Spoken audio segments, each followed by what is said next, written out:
Título: Didáctica innovadora de la actualización del magisterio, versión digital en PDF Audiolibro 1. Autora: Yolanda Campos Campos, para su uso como consulta en programas de formación docente y en investigación educativa, así como por interesados en el tema. Organización de la información, revisión y diseño de originales. Raga Vadillo Pedraza. Publicado bajo la licencia de atribución no comercial de Creative Commons CC BY NC. Contenido: presentación, capítulo y por qué una didáctica de la actualización del magisterio, un encuentro poco usual, la crisis de la experiencia, la sociedad del conocimiento, nuevas herramientas, nuevas posibilidades. El ser humano es para el ser humano algo sagrado. Síntesis de una justificación. Presentación. El propósito de contribuir a mejorar la calidad de la educación de mi pueblo me llevó hace 30 años a incorporarme a la naciente Dirección General de Mejoramiento Profesional del Magisterio y desde entonces, la actualización se ha convertido en uno de los proyectos importantes de mi vida, en parte de la reflexión y la experiencia diaria que ahora deseo sistematizar y compartir a través de la presente obra. Al escribir este texto he conversado mentalmente con aquellos que coordinan, dirigen, preparan o realizan actividades de actualización del magisterio, específicamente con los que tienen a su cargo el proceso didáctico, a quienes de ellos leen este libro y de manera interactiva establezcan conmigo y con sí mismos un diálogo crítico y participativo, les he llamado coloquialmente los lectores, englobando en el término a ambos sexos. Dicho diálogo se propone llegar a la propuesta personal de un modelo de didáctica innovadora de la actualización del magisterio que conlleve acciones concretas en la práctica docente del actualizador y en los niveles de política y administración educativa. Para ello, incursionaremos por la reflexión sobre la necesidad de dicha didáctica, dada la crisis de la experiencia actualizadora que se está dando en estos tiempos debido a sus prácticas obsoletas en relación con la sociedad del conocimiento, las nuevas tecnologías de la información y la comunicación y los nuevos modelos educativos emergentes. Una vez que se justifica la reflexión, se propone al paradigma humanista integrador como fundamento conceptual y teórico que sustente el modelo, delimitando el objeto de estudio, sus bases epistemológicas, el sentido y los objetivos de la educación y la actualización, así como los elementos a considerar dentro de un modelo de didáctica. El acordar trabajar sobre dicho paradigma lleva a considerar a la actualización como un camino a través del cual actualizadores y actualizantes se autorrealizan y pretenden dar respuesta a las preguntas más importantes de su vida: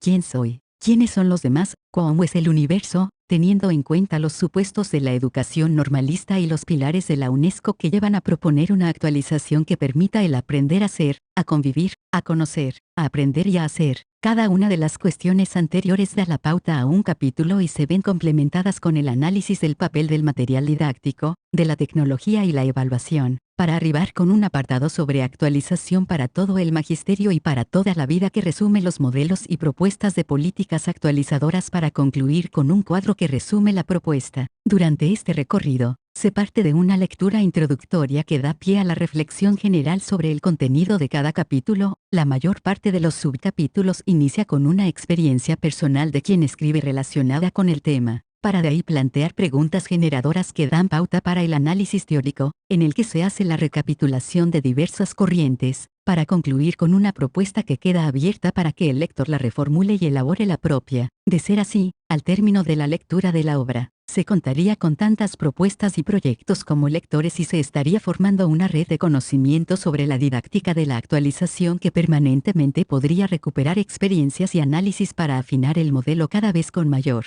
generalidad. Por tal motivo, se invita a los lectores que lo deseen a enviar sus reflexiones a yolacampos@gmail.com, desde donde se abrirá el diálogo, se afinarán modelos y se organizará la memoria de proceso. Al término de cada capítulo se hace una síntesis que centra la atención en los puntos críticos a discutir. Cabe aclarar que al presentar las experiencias vividas en la actualización del magisterio, quien escribe tiene una visión optimista derivada del hecho de que hasta ahora he corrido con la suerte y el privilegio de contar con alumnos, profesores y compañeros de una gran calidad humana y con ellos he aprendido, recordado, disfrutado cada momento de la actualización. ¿Ha habido situaciones difíciles o fracasos? Yo los llamo retos y cuando se han presentado han servido para mejorar y animar situaciones mejores, por lo que con el tiempo he valorado lo mucho que me permitieron crecer. También ha habido angustias, temores, dudas, tensiones que han podido rebasarse ante la convicción de que cuando uno da lo mejor de sí mismo todo sale bien.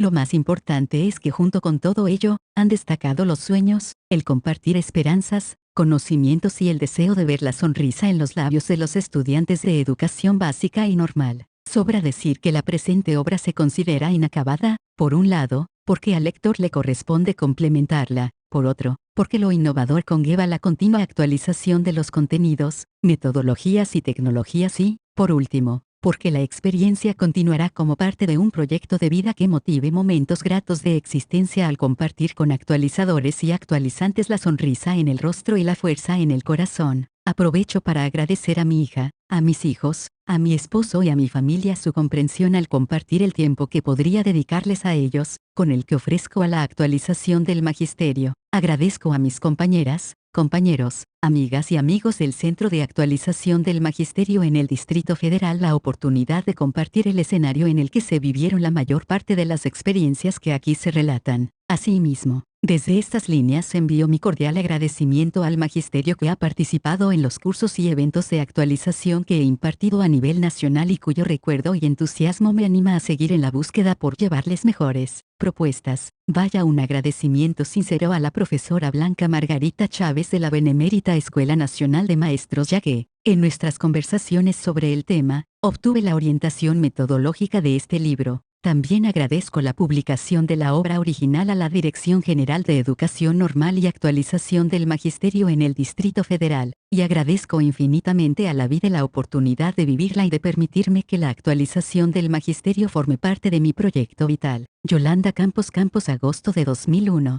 Capítulo ¿Y por qué una didáctica de la actualización del magisterio? Mientras nos acosan grandes cambios que exigen respuestas cada vez más rápidas, tenemos la sensación de nadar contra una intensa corriente que es imposible detener, y con harta frecuencia, es cierto, quizá, como un surfista, tengamos que lograr que nos impulse la energía de la propia ola. Alvin y Heidi Toffler, un encuentro poco usual, sucedió en Roma y fue un acontecimiento paradójico e inusual. A finales de enero, la patronal de empresarios italianos, Confindustria, invitó a un encuentro a dos personajes muy diferentes, Bill Gates, fundador de Microsoft y gurú de la informática, y François Nguyen Van Thuan, obispo vietnamita quien vivió 13 años preso por el régimen comunista. Ambos hablaron sobre el futuro de la globalización y coincidieron en puntos decisivos, por ejemplo, que se puede mejorar la condición de la persona humana, pero las implicaciones de la palabra mejor difieren notablemente entre uno y otro. Para Bill Gates, la informática es un paradigma capaz de cambiar el trabajo, el tiempo libre y la economía de los ciudadanos de todo el mundo. Se pueden superar las barreras de la injusticia social con la tecnología. Recordó que 500.000 de personas en la India ganan $40.000 desarrollando programas para las empresas estadounidenses. El talento, la creatividad,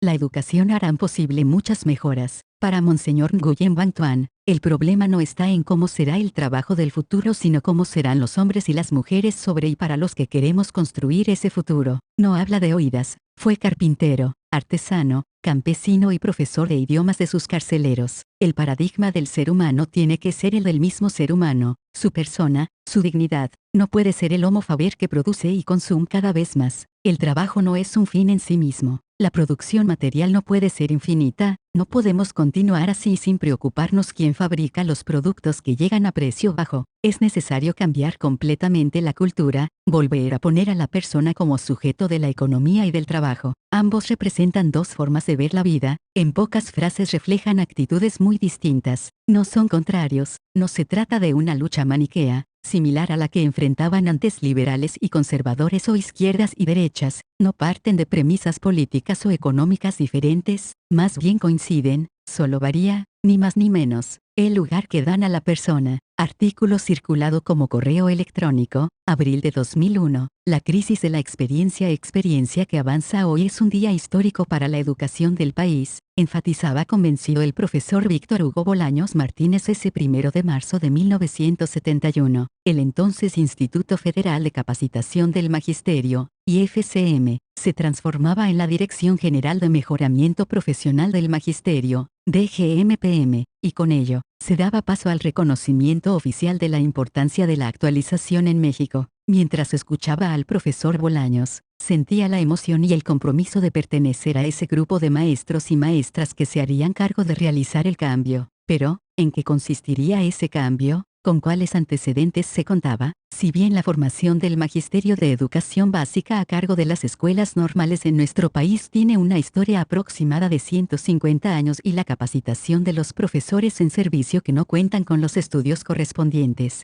para ejercer la docencia data de antes de 1944, fue hasta hace apenas 30 años que se crearon programas nacionales para la actualización, con reconocimiento de la importancia que tiene el que el magisterio en servicio se encuentre preparado para mejorar su práctica docente. En ese entonces, uno de los puntos que interesaba abordar era el de la enseñanza de la matemática y el español, ya que a pesar de que el enfoque de los programas de educación primaria vigentes era vitalista y en las escuelas normales no se enseñaban a los futuros maestros a trabajar por proyectos, centros de interés, jornadas, con los métodos globalizadores de la escuela nueva, en la práctica, los profesores y las profesoras continuaban trabajando por asignaturas, siguiendo los libros de texto que tenían esa organización y en las escuelas secundarias y normales superiores, se enseñaba disciplinariamente y se veía a la matemática como materia aislada, abstracta y memorística, al igual que la gramática. Estoy refiriéndome a la época de fines de los años 60 y principios de los 70,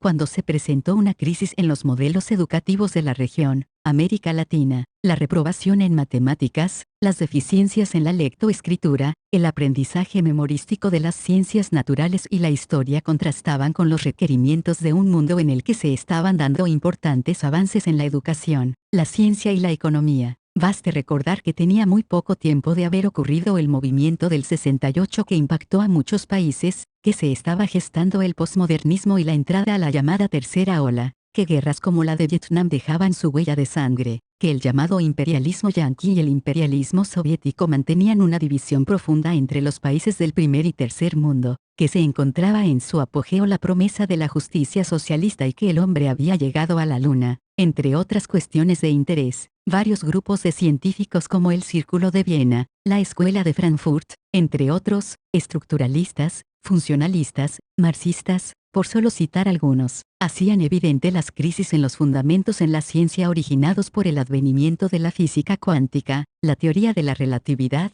las leyes de la termodinámica y la entropía, las geometrías no euclidianas. Cuestionaban el conocimiento estático al mismo tiempo que intentaban ordenar los métodos de cada campo de conocimiento. Por su parte, Alvin Toffler estaban introduciendo el concepto de crisis general de la sociedad industrial e Isaac Asimov vislumbraba una ciencia ficción que parecía hacerse realidad cada día. Pero por el lado de la pedagogía, y por solo mencionar algunos puntos, en ese entonces destacaba que Jean Piaget estaba en plena época de creación y sus aportaciones se hacían notar en educación. Paulo Freire escribía y divulgaba sus teorías de la educación liberadora, Skinner hacía sus experimentos y aportaba la enseñanza programada. La teoría de los conjuntos prometía darle un enfoque integrador al aprendizaje de la matemática y el método de análisis estructural para la enseñanza de la lectura aspiraba a solucionar la falta de comprensión y el rezago en este tema, mientras que los medios como la radio, la televisión y la computadora, además de impulsar el proceso de globalización de la comunicación, daban muestras de su capacidad para la manipulación ideológica, pero también de sus bondades como apoyo didáctico. Fue en medio de ese ambiente mundial, que México dio sus pasos hacia la apuesta a la actualización del magisterio como medio para que los profesores y profesoras se acercaran a las concepciones educativas emergentes y fue así, que aun con la inercia del movimiento estudiantil del 68 y del idealismo marxista, algunos maestros y maestras tomamos la decisión de dejar a nuestros estudiantes de la escuela primaria o secundaria, para convertirnos en actualizadores. ¿Valdría la pena? Llegar en ese entonces a la Dirección General de Mejoramiento Profesional del Magisterio significó, para algunos de nosotros, el aprender y compartir con quienes ya habían fungido como capacitadores en el IFCM y que de alguna manera habían elaborado materiales para el estudio a distancia y se habían hecho cargo de titular a una gran parte del Magisterio Nacional, que tanto ellos, como algunos que recién ingresábamos nos pudiéramos considerar actualizadores, requirió de un proceso. ¿Qué experiencias, qué reflexiones nos permitieron formarnos como actualizadores? Después de pocos meses de trabajo con quienes habían sido capacitadores, el enfoque de la actualización se hizo notar a mediados de 1971, cuando se suspendieron las labores en las escuelas primarias y secundarias del Distrito Federal para que todas las profesoras y los profesores asistieran durante una semana a cursos de matemáticas y español. conforme se fueron desarrollando proyectos de actualización sobre los nuevos programas de estudio según la reforma educativa iniciada en 1973 para profesores y profesoras de preescolar, primaria, secundaria, de la Escuela Rural Unitaria, los Centros de Mejoramiento del Personal Bilingüe Bicultural y la DGMPM se transformaba en 1978 en Dirección General de Capacitación y Mejoramiento Profesional del Magisterio, DGCMPM. La experiencia actualizadora fue dando sus frutos, acumulando conocimientos empíricos, mismos que en los trabajos colegiados se iban teorizando. Múltiples publicaciones dan cuenta de estas realizaciones. La actualización en el manejo de los planes y programas de estudio vigentes entonces, el uso de la teleactualización, la vinculación con la Universidad Abierta de la UNAM para ofrecer cursos de ciencias básicas de la Open University, la formación de cuadros de apoyo pedagógico para las zonas escolares del Distrito Federal y la licenciatura en docencia tecnológica que subsiste hasta nuestros días, entre otros proyectos importantes, fueron dejando experiencias a recuperar dentro del campo de la actualización. Cuando en 1989 la DGCMPM conjuga sus objetivos con los de la Dirección General de Educación Normal, se origina la Dirección General de Educación Normal y Actualización del Magisterio, que en 1994 se circunscribe al Distrito Federal, DGNAMF, y que a través de su Centro de Actualización del Magisterio en el DF, CAMDF, junto con otros centros de actualización en el país, recuperan y extienden la rica experiencia actualizadora acumulada y proyectada desde el IFCM, que ha pasado con la experiencia, mientras los objetivos de las instituciones pioneras en el campo de la actualización subsisten en la teoría, pero se ven rebasados por la descentralización educativa, las reestructuraciones de la septiembre, los cambios de programas, las condiciones políticas, por su propia visión y perspectiva educativa y la conformación del personal, nuevas organizaciones han irrumpido al quehacer actualizador, sin evaluar ni considerar en la mayor parte de los casos, la experiencia anterior. La función actualizadora se ha diluido en diferentes dependencias. Por ejemplo, en el Distrito Federal, se hacen cargo de la actualización las coordinaciones sectoriales de preescolar, primaria, secundaria, la Dirección de Actualización Magisterial, los centros de maestros, la Dirección de Incorporación de Escuelas Particulares y Proyectos Específicos, la coordinación de asesores de la Subsecretaría de Servicios Educativos para el Distrito Federal, las unidades de la Universidad Pedagógica Nacional, el Sinvestad del IPN, el Programa Nacional de Actualización Profesional, PRONAP, por solo citar algunas dependencias oficiales, y sin desconocer los organismos e instituciones particulares, asociaciones profesionales y editoriales que ofrecen asesorías, cursos, diplomados, talleres, especializaciones y maestrías al Magisterio de Educación Básica y Normal. Y lo mismo ocurre en los estados de la República, en donde cada uno de ellos ha conformado su visión y avalado diversas instituciones que, igual que en el Distrito Federal, han desarrollado programas de actualización, algunos con valor a carrera magisterial, otros con puntuación al escalafón vertical, unos más, solo como espacios abiertos a las necesidades docentes, o bien, cursos que están atendiendo la introducción de la computación a través del Instituto Latinoamericano de la Comunicación Educativa. En todos esos casos, como al principio, la experiencia actualizadora es la que ha ido formando al actualizador, en medio de la gran diversidad de programas, de los esfuerzos desintegrados y de la política educativa vigente que ha limitado la formación de maestros y maestras de educación básica, permitiendo que los grupos escolares sean atendidos por profesionistas de carreras diferentes al magisterio, carentes muchas veces de una ética normalista. Así, ante los cambios en las necesidades y las estructuras educativas, podemos observar que la experiencia actualizadora está pasando dialécticamente, por otro de sus momentos de crisis, en los que, entre otras cuestiones, resulta evidente la falta de un programa para la formación de los actualizadores, o, ¿es acaso que no requieren de un entrenamiento específico quienes estarán a cargo de atender al magisterio como se ha preparado a los actualizadores? Cuando se iniciaron los primeros cursos de actualización por la Dirección General de Mejoramiento Profesional del Magisterio, se hicieron algunos intentos por formar a los multiplicadores, maestros y maestras de grupo a quienes les daba clase para que a su vez ellos pudieran reproducir el curso en su zona escolar, y desde entonces, siguiendo distintos modelos de mejoramiento interno, cada dependencia, para cada curso, ha procurado que los actualizadores se preparen. Sin embargo, durante el recorrido y el trabajo en los proyectos, he podido compartir con muchos compañeros y compañeras que han decidido dejar la escuela preescolar, primaria o secundaria para optar por el camino de la actualización, sin una preparación previa que permita el tránsito del trato con el niño y adolescente, al del adulto que se actualiza, actualizante, y por ello, según me han comentado algunos, han tenido que pasar, al igual que yo, por el cosquilleo del nerviosismo o que acudir a prácticas impositivas derivadas de la inseguridad. Esto se agudiza aún más en el caso de otro tipo de profesionistas que por muy diversas razones se incorporan como actualizadores, sin tener los conocimientos ni la didáctica propia para su quehacer, y a los que hemos visto dictar buenas conferencias o tener un alto mérito académico, pero que ante los grupos utilizan estrategias bastante monótonas. Hasta ahora, la contratación o selección de actualizadores de docentes no ha requerido, la mayor parte de las veces, de la preparación específica para el desempeño de la función, lo que se ha visto justificado porque entre la gran variedad de concepciones e instituciones dedicadas a la actualización, lo más común es que esta labor se haya centrado en la transmisión de contenidos por especialistas, quienes en el mejor de los casos conocen sobre los temas teóricos, pero carecen de los elementos pedagógicos para su coordinación ante grupos de profesores y profesoras que ya cuentan con la experiencia docente y que reproducirán en buena medida las formas de aprendizaje y enseñanza que vivan en el curso de su formación y actualización. Hemos sido testigos de cómo una gran parte de actualizadores, investigadores y teóricos han criticado fuertemente a los maestros y maestras de educación básica por resistirse al cambio, por su manera tradicional de trabajar en la escuela, pero cuando hemos estado en los cursos que ellos imparten, cuando se enfrentan ellos mismos a grupos de docentes,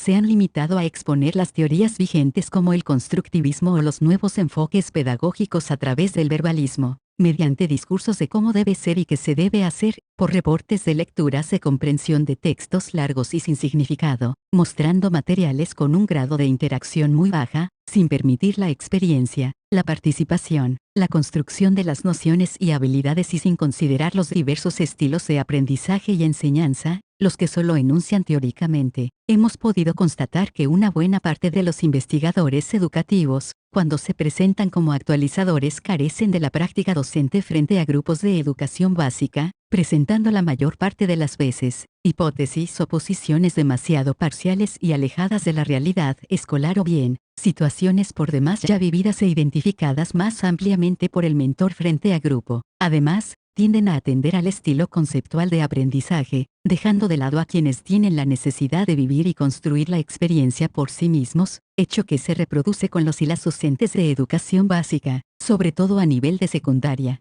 Esta situación aún es más grave cuando nos referimos a la actualización en el campo de la computación educativa, ya que el Magisterio de Educación Básica no contó con las habilidades requeridas para el manejo computacional durante su formación y han generado una serie de creencias y resistencias que se ven agudizadas ante la presencia de actualizadores, que ya sean investigadores, especialistas o personal técnico con conocimientos de computación, desconocen los procedimientos didácticos. Es de suponerse que debido a la vasta experiencia y a los programas de mejoramiento interno del Centro de Actualización del Magisterio y de los planteles de la Dirección General de Educación Normal y Actualización del Magisterio en el Distrito Federal, quienes ahí laboramos, contemos con mayor preparación para realizar nuestras funciones actualizadoras. Sin embargo, la crisis en la experiencia en este campo también nos está obligando a la reflexión sobre la didáctica específica para esta función. ¿Cuál ha sido el impacto de la actualización? He conocido a profesores y profesoras que han cursado al menos 80 cursos de actualización en los últimos 10 años, aparte de los obligatorios o los talleres de inicio de curso. Estos mentores, junto con otros miles que asisten en sábado, en turno alterno o en vacaciones al Centro de Actualización del Magisterio en el Distrito Federal, dan muestras del entusiasmo e interés que tienen por su preparación. Pero hasta dónde la asistencia y participación en cursos de actualización ha podido modificar la práctica docente. Aunque he intentado promover la investigación alrededor de la pregunta anterior, solo he tenido evidencias, algunas de ellas muy optimistas, Cuando al término de un curso o una conferencia me dice alguna maestra o algún maestro me cambió mi vida. Sin embargo, no estoy tan segura si ello se debió al curso, o a sus características personales. Otras observaciones no han sido tan afortunadas y he podido constatar que, si bien los profesores y profesoras disfrutaron y acreditaron los cursos de actualización, durante su práctica docente continúan con los métodos tradicionales. Cabe mencionar que los resultados de evaluaciones del Programa Nacional de Actualización Profesional, PRONAP, SSEDF, 1999, mostraron que los maestros y maestras mejor preparados del país son los del Distrito Federal, y que de ellos, solamente el 7% acreditó el examen del factor preparación de carrera magisterial. El índice de reprobación se incrementó en 15% de 1997 a 1999, siendo la matemática la materia con mayor problema en el conocimiento de los contenidos, pero fue en la que los profesores recitan con claridad el enfoque, resultando en este aspecto con la más alta puntuación. Sin embargo, es evidente que no aplican esos conceptos en la práctica y por ello tienen el mayor índice de reprobación de estudiantes. En español sucede lo opuesto, el profesorado está más bajo en la metodología y no tanto en conocimientos. Aunque estos resultados solo son indicadores del estado del conocimiento de las asignaturas, el hecho que vivimos a diario es que la escuela no ha podido del todo cumplir ni con pertinencia ni calidad su cometido educador, mostrando evidencias concretas de que los procesos actualizadores aún no han encontrado el modelo que permita influir con claridad en elevar la calidad de la educación básica y normal como fuera el propósito. Todo lo anterior junto con la dinámica social de estos tiempos, los cambios que se están dando en los paradigmas científicos, ocupacionales, económicos, políticos, etc., que están requiriendo enfoques innovadores, hace suponer que la experiencia actualizadora se encuentra en crisis. ¿Qué condiciones están provocando que dicha crisis se agudice? ¿Cómo hacer de esa crisis un proceso constructivo? La sociedad del conocimiento, cambios vertiginosos. Vamos a enseñar a niños y niñas el código binario porque es la base del uso de las computadoras. Mencionaba en mi primer curso de actualización en 1971 y aclaraba enfáticamente que ello era necesario, ya que los fines de aplicación de la cibernética están en correspondencia con las relaciones de producción que se dan en cada sociedad, corriéndose el peligro de que las personas que se marginen del conocimiento y manejo de las máquinas cibernéticas, quedarán rezagadas en las posibilidades de empleo y desarrollo económico. Para ese entonces, ya el ingeniero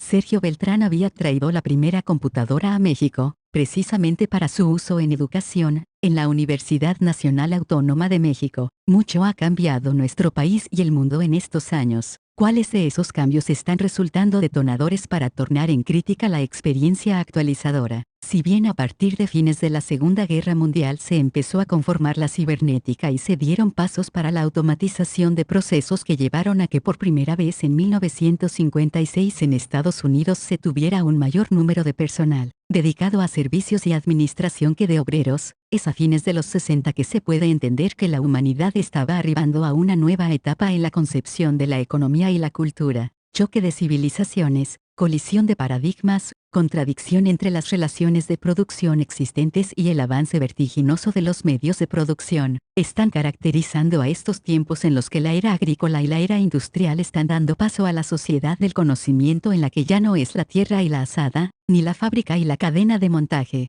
sino el conocimiento y la computadora, las bases para conformar las nuevas estructuras de poder, la economía, la vida en familia, la cultura, el negocio, y la educación, desde el uso del transistor, el microprocesador, etc. Se han sucedido cambios tecnológicos notables en el tamaño y velocidad de las computadoras que han propiciado el almacenamiento y proceso de datos a un ritmo que supera en mucho a lo realizado en los siglos anteriores. De ser concebida la computadora solo para el cálculo, el modelaje científico y la administración, pasó a ser elemento básico para el soporte y proceso de información, lo que le dio un sentido de aplicación más amplia en todos los campos de conocimiento. Otro cambio notable se dio a partir de la década pasada con la vinculación de las tecnologías de la información con las de la comunicación en la llamada supercarretera de la información o Internet, pudiéndose realizar el transporte de datos, de texto, imagen, audio y vídeo en forma momentánea a grandes distancias, ya sea a través de fibra, cable o en su modalidad inalámbrica. Este acontecimiento, entre otros desarrollos tecnológicos, ha propiciado el acelerado fenómeno de la globalización económica y de la globalidad en la comunicación mundial, inmersa en la sociedad capitalista. Basta sentarnos un momento ante la televisión o leer el periódico para notar la gran cantidad de anuncios que promocionan páginas web y portales en los que se encuentra información que puede ser conocida y compartida mundialmente con fines científicos, tecnológicos,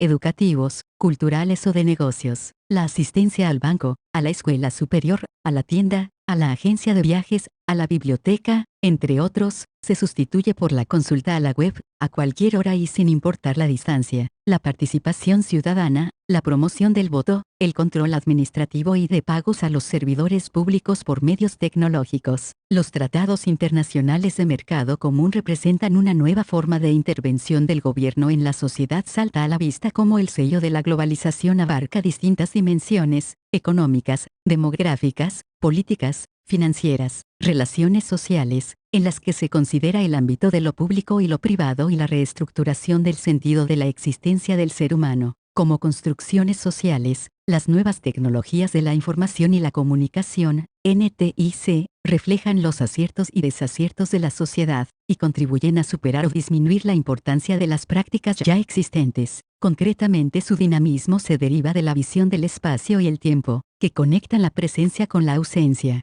la sucesión por la simultaneidad, la evolución por la diversidad, el alejamiento por la proximidad, produciendo una revolución en la forma de trabajar y de vivir de millones de personas y además, el uso de las herramientas de Internet, promueve un manejo de la información de tal manera compartida mundialmente, que está conduciendo a un mercado común de conocimiento en el que no importa la nacionalidad ni el lugar para producir, compartir, comprar o vender información sobre los temas más variados, desde pornografía hasta datos de investigación científica de alto nivel. ¿Cómo caracterizar la sociedad del conocimiento? En un diálogo con el Dr. Germán Scorsia Saldarriaga, director de la organización Global Thinkers, nos invitó a hacer una lista de artículos que tienen que ver con el almacenamiento, manejo, procesamiento, producción, de información, desde un lápiz, un papel, un clip, pasando por el horno de microondas o la computadora de la lavadora. También enumeramos las profesiones relacionadas con la información: médicos, contadores, administradores, matemáticos, bibliotecarios, profesores. Las listas son interminables, y en ellas, destaca preponderantemente la función del magisterio y de la actualización. La sociedad del conocimiento como una forma de organización social surge a partir de que la información y el conocimiento se han convertido en una mercancía y ocupan un lugar relevante en los procesos de producción, en la economía y en las formas de relación entre las personas y organizaciones en el mundo. Estamos inmersos en un universo en el que la información y el conocimiento son altamente valorados. Como cita Germán Scorsia, se está llegando al grado de que los productos internos brutos de países con un buen número de habitantes y amplio territorio como Colombia, se equiparen a los ingresos de compañías con pocos trabajadores en espacios reducidos como Yahoo, por no mencionar el caso de Bill Gates, quien produciendo algo intangible como lo es el software, se ha convertido en el hombre más rico del mundo. Lo que hace que la economía en este tipo de sociedad sea revolucionaria, es que el conocimiento, como base de las formas de producción, es ilimitado, puede ser compartido y genera conciencia. Pero ¿qué características tiene la vida en la sociedad del conocimiento? Es de suponerse que la sociedad del conocimiento, con sus múltiples contradicciones, se está caracterizando por el rápido cambio, por requerir de nosotros la habilidad para coexistir en medio de la incertidumbre, con una visión dialéctica de la realidad. Los avances en la ciencia, la tecnología y las relaciones sociales se están dando a un ritmo acelerado en el que los procesos de globalidad están trastocando los conceptos de democracia, identidad nacional, soberanía, moneda, mercado, límites territoriales. La interdependencia creciente en la producción del conocimiento requiere de enfoques globalizadores y el trabajo por proyectos colaborativos, ya que desde la producción de una película o un video hasta los viajes interplanetarios se llevan a efecto con la participación de especialistas con diferente formación y nacionalidad. Otra característica es que el desarrollo tecnológico está propiciando la comunicación síncrona y asíncrona con altos niveles de interactividad y creatividad, con requerimientos del uso de nuevos lenguajes y habilidades en el aprovechamiento de las bondades tecnológicas, la computación, la robótica, las aplicaciones de la inteligencia artificial, la realidad virtual, la tecnología satelital, los multimedia, las redes, la Internet, la telecomunicación móvil. Si bien están transformando las relaciones productivas y de negocios en el mundo, su mayor impacto lo está haciendo en la forma como nos permiten acercarnos al concepto de realidad, a la información y al conocimiento. Mucho sería lo que podríamos hablar acerca de las características de esta época en la que la información y el conocimiento, producidos, procesados, administrados, comunicados a través de la tecnología se están convirtiendo en la energía que hace mover los mercados y la ética y que están llevando a que un nuevo tipo de sociedad emerja, con la necesidad de un nuevo tipo de educación y de un magisterio con una actualización innovadora. En la bibliografía se relacionan algunas obras claves que permiten profundizar en la comprensión de este momento de cambio paradigmático, amén de que el lector pueda complementarla con búsquedas en Internet para llegar a formularse su propia visión. Sin embargo, como todo proceso, la vida en la sociedad del conocimiento lleva en sí misma su contradicción. ¿Qué pasa con la competitividad nacional, la equidad, con la atención a las diferencias, con la pobreza? Una nueva división, la tecnológica en un medio rural, con población campesina y marginada. Fui en 1990 a dar un curso de actualización a maestros y maestras de la telesecundaria No 34 en una zona limítrofe con el Valle del Mezquital en el estado de Hidalgo. Contaban con una computadora y discos proporcionados por el Programa de Computación Electrónica para la Educación Básica de la Septiembre, COEB grande A. Hay un profesor me hizo notar siempre hemos estado fregados, pero ahora con estas herramientas, si no las usamos, más fregados vamos a estar. Es notorio que el proceso de globalidad ocurre en un mundo en el que la diversidad cultural y de regímenes de producción conlleva la coexistencia de comunidades que aún se encuentran en la etapa pre-agrícola,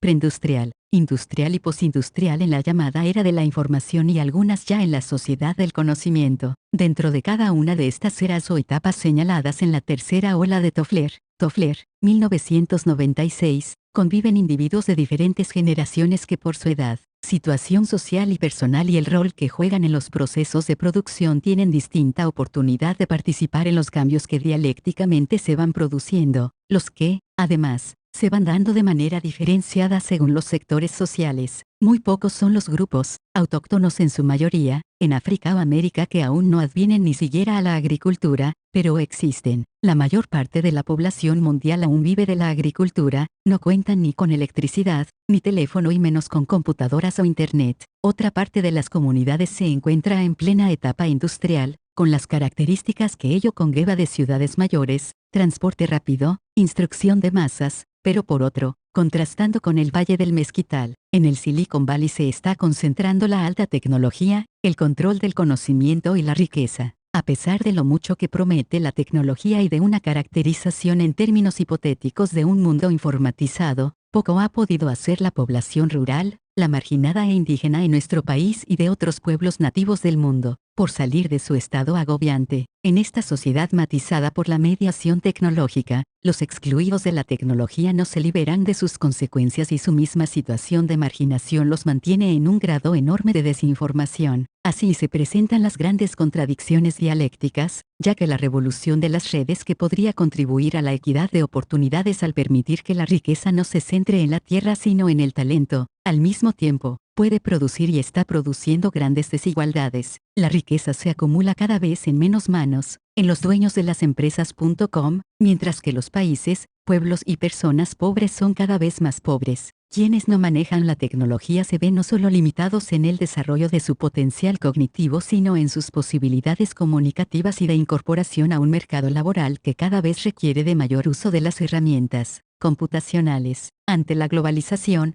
quienes no manejan la red, no son considerados en su especificidad, ni cultural, ni étnica, ni de inteligencia, tendiendo a una deshumanización. Sobre nosotros se cierne la crisis de las instituciones de la segunda ola, desde la educación y los valores, hasta la asistencia sanitaria y las estructuras de gobierno nos hacen ver los Toffler, obispos SIT, y ahí va incluida la actualización del magisterio, la que la mayor parte de las veces sigue preparando a los profesores y profesoras para enseñar en la era industrial y sigue trabajando de manera cerrada y presencial con el cuaderno, el GIS y el pizarrón. Esta actualización está contrastando con la que intenta abrir al magisterio a la visión para la sociedad del conocimiento y que se hace utilizando entre otros recursos, las tecnologías de la información y la comunicación, permitiendo el acceso a proyectos colaborativos mundiales. He aquí una observación importante. En los últimos 4 años, he podido vivir 2 tipos de actualización, alejada e incomunicada una de la otra. Por un lado, la actualización tradicional, presencial, sin apoyos de nuevas tecnologías de la información y la comunicación, y por otro, la actualización en salas virtuales, con equipamiento deslumbrante, y dan muestras de no querer enfrentarse. Una no pretende ir hacia adelante en sus concepciones endogámicas, ni la otra hace intentos por llegar a un mayor número de profesoras o profesores, ni muestra interés por los problemas cotidianos en el aula, ni hace uso de recursos didácticos innovadores, repitiendo en muchos casos los vicios y errores de la educación tradicional a pesar de la fuerte inversión tecnológica. Esta división causada por la tecnología y la globalización es irreversible, es nuestro destino. En el momento actual, nuevos grupos de interés se están formando en el mundo con la convicción de que el ser humano, como ser histórico inmerso en la dialéctica de la creación, se crea y crea su historia a cada momento, por lo que la línea recta y secuencial que pretende hacernos ver la globalización, con la única participación en la historia de las grandes empresas transnacionales, se puede ver alterada y llevada a que se manifieste la mejor esencia humana.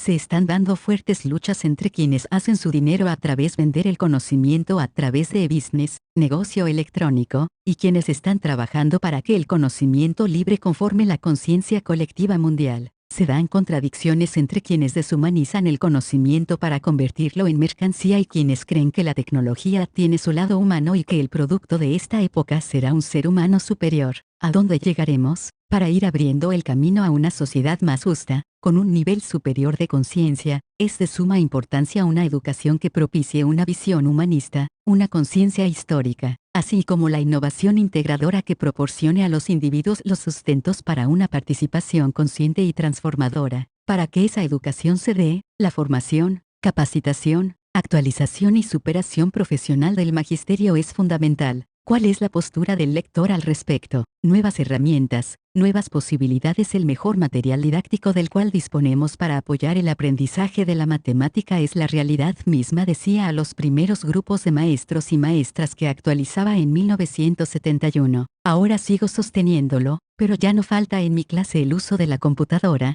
que permite que las observaciones y análisis derivados de la interacción con la realidad puedan modelarse, simularse, graficarse y comunicarse de manera más concreta, abstracta, eficiente y rápida. Reflexionemos por un momento en la siguiente cuestión. Cuando las maestras y los maestros utilizamos solamente el GIS y el borrador, o el lápiz y el cuaderno para propiciar aprendizajes, estos quedan mediados por esos recursos tecnológicos. Si utilizamos el libro, esta nueva herramienta nos permite conocer lo que otra persona, en otro espacio y tiempo, deseó comunicarnos, y ello nos abre otros horizontes. Como docentes sabemos que la educación, el conocimiento y el aprendizaje son procesos dialécticos mediados por los recursos de que se ha dispuesto en cada época, y en esta, las tecnologías de la información y la comunicación llegan al aula con la posibilidad de apoyar un aprendizaje por aproximaciones, autónomo y colaborativo, al permitir un mayor grado de interactividad, de recuperación de información, de producción de mensajes y de comunicación.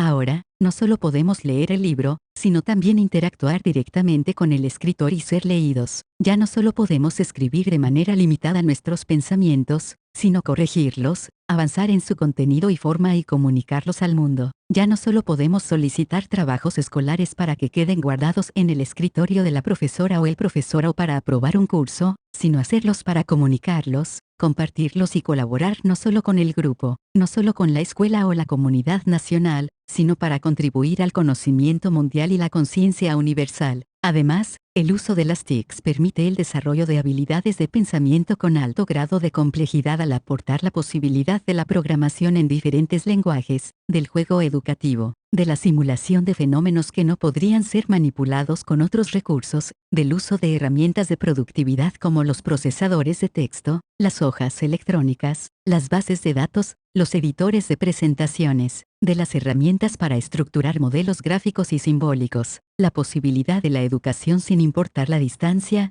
el grupo étnico, la situación económica o el lugar marginado en el que se viva, abre expectativas alentadoras a la educación superior y se traduce en conceptos de educación permanente. La tecnología también está abriendo un cúmulo de opciones didácticas que, aplicadas creativamente, están generando nuevas formas de aprender, enseñar, están permitiendo al individuo ser partícipe responsable de su aprendizaje y colaborar con otros de otras regiones para crear y compartir conocimiento. Y una cuestión más, la tecnología le está dando a la educación superior posibilidad de ser aplicada al desarrollo sustentable de los países, al integrarse con la economía, la salud, la ecología, la comunicación, etc., en un todo no fragmentado. En el contexto globalizador y de cambio de modelos educativos, se reconoce que pese a los esfuerzos de investigadores, a los programas de fortalecimiento de la educación normal, las reformas educativas, y la inversión que se hace en educación, la escuela como se conoce en la actualidad, responde en la mayoría de sus acciones a las necesidades de la época industrial, mientras que a niñas, niños y jóvenes que actualmente estudian la educación básica, se les plantea el reto de una formación acorde con una sociedad que está demandando y demandará de ellos altos grados de competitividad,